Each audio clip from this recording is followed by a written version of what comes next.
Immediately they were fed, Amanda began to doze. Tunde tucked her in bed. Then he asked Paul to go and play with the other children in the compound. Paul dashed out happily, and Tunde decided to repeat the evil act with the innocent girl again. However, he ran out of luck this time. As soon as he started, the door which he had forgotten to lock, out of excitement, flung open and Paul jumped in excitedly, followed by his father and grandmother. Baba Paul and his mother were shocked to their bone at the ugly scene that welcomed them. Baba Paul entered the room, dragged Tunde out to the crowd that was already beginning to gather. Amanda's grandmother gently carried Amanda to their own apartment. She laid her on bed and she continued to sleep, unaware of what was going on. Baba Paul began to hit Tunde continuously and Tunde couldn't fight back. The people who had gathered quickly interceded and prevented him from hitting him further. They were really shocked at the unfolding drama. Tunde and Baba Paul's family were very close and they wondered what he could have done to deserve such an ill treatment from Baba Paul. After they had succeeded in calming him down, one of the men asked him what was wrong and why he was hitting Tunde that way. Baba Paul wanted to explain, but he held himself back. He felt so ashamed to tell the public what he had caught Tunde doing to his innocent daughter. Tears began to stream down his face. He was still trying to figure out exactly how to explain to them when Paul shouted. But Tunde put his thumbs in Amanda's mouth. The crowd that had initially shielded Tunde from Baba Paul's fist turned round and began to hit him. "You did that to an innocent 2-year-old for what? Are you insane?" The people thundered as they continued to hit him. Soon, he was injured. Luckily for Tunde, a police van was driving past by. The crowd attracted their attention and they stopped. 2 of the policemen alighted. Immediately the people saw them. Some of them took to their heels, while few others remained. Baba Paul stepped forward and reported what he had caught Tunde doing. The policemen arrested Tunde immediately and Baba Paul was taken along as well. "You need to come with us to make an official statement," they told him. Baba Paul went with them and did as he was instructed. After he had written down his statement, he went back home. Tunde was remanded and he was asked to call his family. He called Akola's line severally, but he didn't pick up. Finally, he called his mother and when she picked up, Tunde burst into tears. "Mommy, the devil has pushed me to eat again," he said immediately she picked up. After he was done speaking with his mother, one of the policemen asked him questions. "Why did you do it? Was it for rituals?" "I am hearing of such for the first time in my life," the man told him. "My mother is on her way. I will speak when she gets here," he replied simply and didn't say anything else after. The policeman took him back into the cell with 2 other inmates. That night, Tunde couldn't sleep. He sat on the bench, staring at the floor, waiting for the one person he knew would come, no matter what. His mother. The next day, his old mother walked into the police station. Tunde was brought out to meet her. She stared at him in disappointment and without saying a word, she burst into tears. "Tunde, why? Why again? Why would you do this? I warned you and you promised to be a good boy. See the stress you are giving me in my old age." Tunde felt his heart sink. He regretted his action once more. More than anything, Tunde hated to see his mother in tears. He decided for the first time to speak the truth, even if it shattered her completely. A truth he had kept to himself for the longest time. "Mommy," he began, "I don't know how to explain it. I wish I could say I didn't mean to, but that would be a lie. Something is wrong with me. It has been for a very long time." His mother looked at him, looking curious and desperate for an answer. "What are you talking about?" she asked him. "I was just a boy," Tunde continued. "I can't remember how old, maybe 7 or 8. I used to play around the neighborhood, you know. One day, I was outside near Mr. Balogun's house. His younger brother had come visiting, and I saw him through the window. I didn't mean to look. It just happened. But what I saw threw me off balance. I saw him doing to the little girl the same thing that brought me here, Tunde continued, choosing his words carefully. She was so small, Mommy. He was doing things to her and I didn't understand at that time. I should have looked away, but I didn't. I kept watching and I felt curious. That curiosity stayed with me and I hated myself for it, but I couldn't forget it. He continued with the act for as long as I can remember, and I always saw him through the transparent curtain window. I guess I was enjoying the sight, else I would have reported him. Mama covered her mouth with her hands, with tears streaming down her face. Her silence felt like a knife to Tunde's chest, but he knew he couldn't stop now. It was like a seed planted in me, he continued. I didn't know how to talk about it, so I buried it.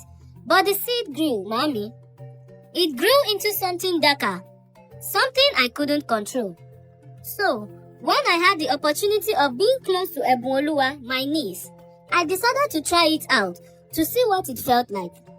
Honestly, I felt good after the first attempt, which was why I continued. Brother Akola hates me now, and I don't blame him. I deserve it.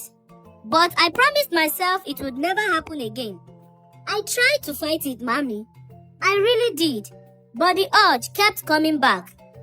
I even got a girlfriend with whom I made out with, hoping that it would help, but it didn't.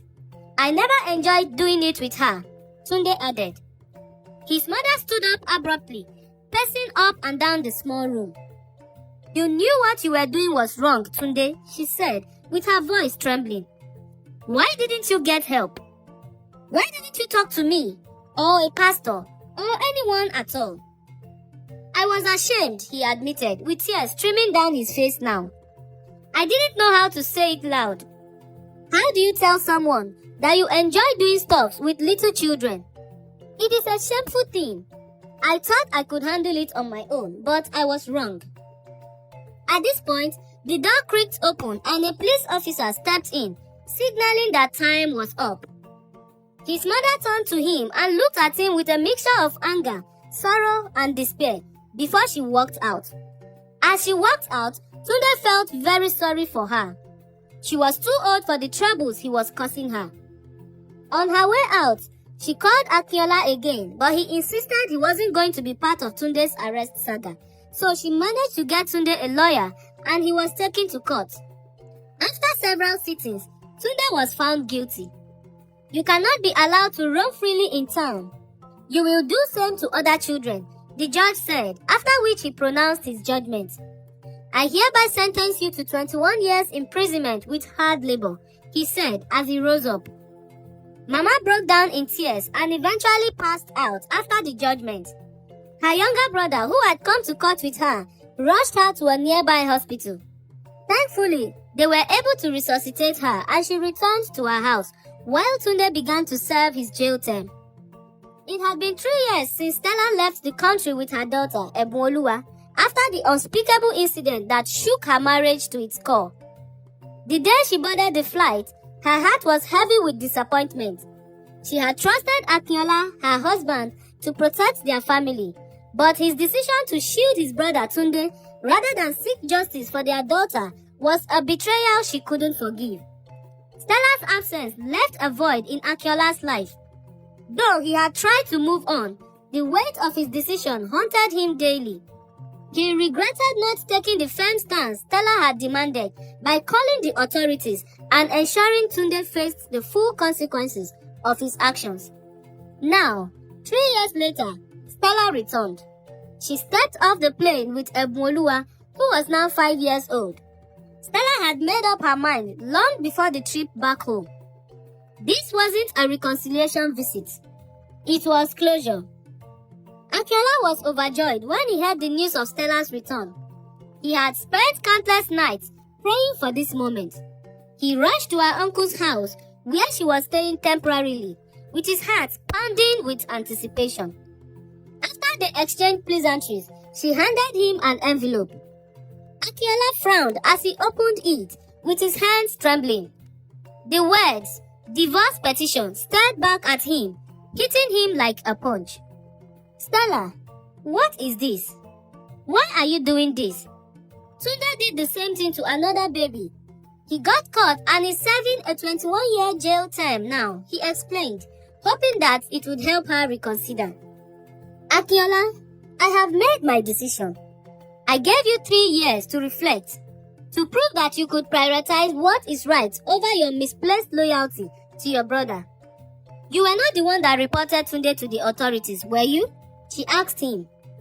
"But I love you," Akola pleaded, with his voice breaking. "I have missed you and Eboluwa every single day these past 3 years. Please don't do this to us," he pleaded. Stella shook her head. "Love isn't enough, Akola. I needed a partner who could stand by me, who would protect our daughter. Instead, you protected the person who hurt her. How can I ever feel safe in this marriage again?" Desperate for a reconciliation, Akola asked his friends and family to intercede on his behalf. Stella's uncle and his wife pleaded with her as well to reconsider her decision. Friends made countless phone calls to Stella, urging her to reconsider. "You are throwing away a good man," her uncle said during a family meeting.